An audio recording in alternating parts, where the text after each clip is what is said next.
So, for me, the daily confrontation with fear has become a real practice for me since about three years ago. I went skydiving in Dubai, right? And skydiving is a really interesting confront with fear, right? So I gotta stand up. I'm sorry, I gotta stand up. All right. So all your friends, what happens? You go out. I dropped my thing. So what happens is you go out the night before and you take a drink with your friends and somebody says, "Yeah, we should go skydiving tomorrow." And you go, "Yeah, we'll go skydiving tomorrow." "Yeah, yeah." And you go, "Yeah." And everybody goes, "Yeah." Right?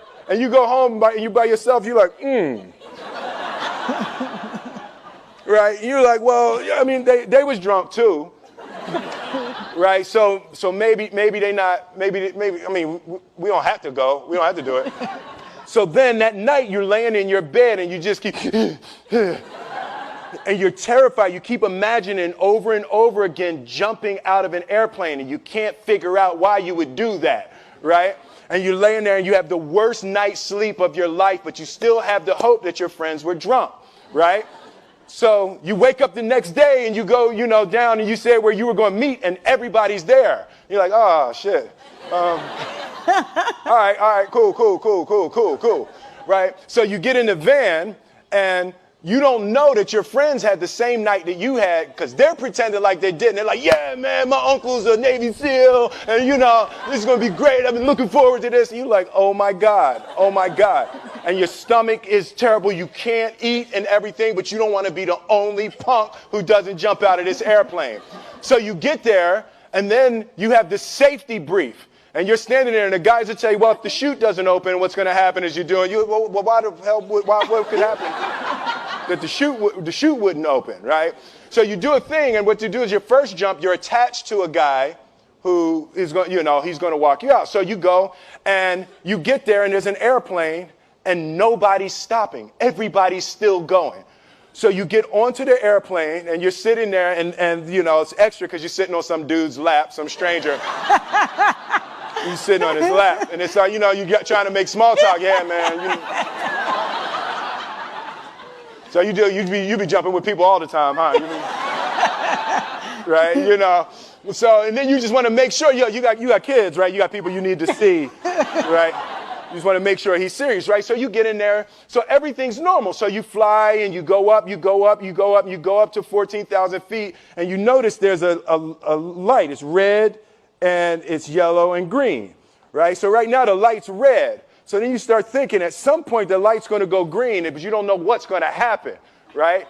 And you wait and it goes yellow and the light goes green and somebody opens the door. And in that moment you realize you've never been in a freaking airplane with the door open. Right? Terror. Oh, sorry, I'm spitting. Oh, sorry. No, terror. Right? So you go, and then, if you were smart, you sat in the back so you don't go first, right? And then people start going out of the airplane. And you go, and the guy walks you up to the end of the thing, and you're standing, and your toes are on the edge, and you're looking out down to death.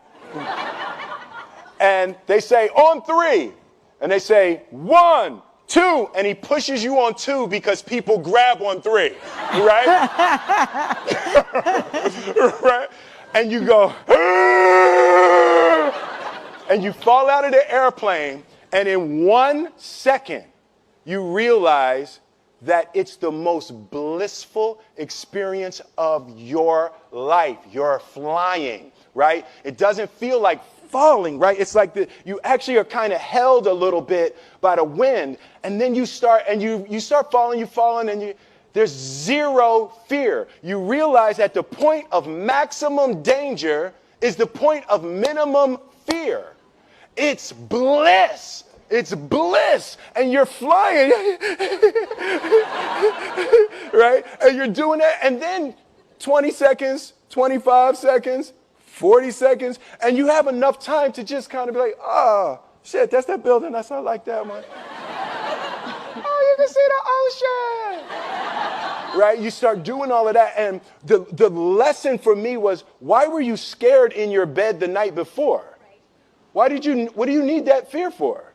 Just don't go. Why are you scared in your bed 16 hours before you jump? Why are you scared in the car? Why could you not enjoy breakfast? What did you need that? The fear is fear of what? You're nowhere even near the airplane. Everything up to the stepping out, there's actually no reason to be scared. It only just ruins your day. You don't have to jump. And then in that moment, all of a sudden, where you should be terrified is the most blissful experience of your life. And God placed the best things in life on the other side of terror. On the other side of your maximum fear are all of the best things in life. You know. Mm-hmm. So that was sorry. So that was, no, it's good. That was my experience with skydiving and fear. All right.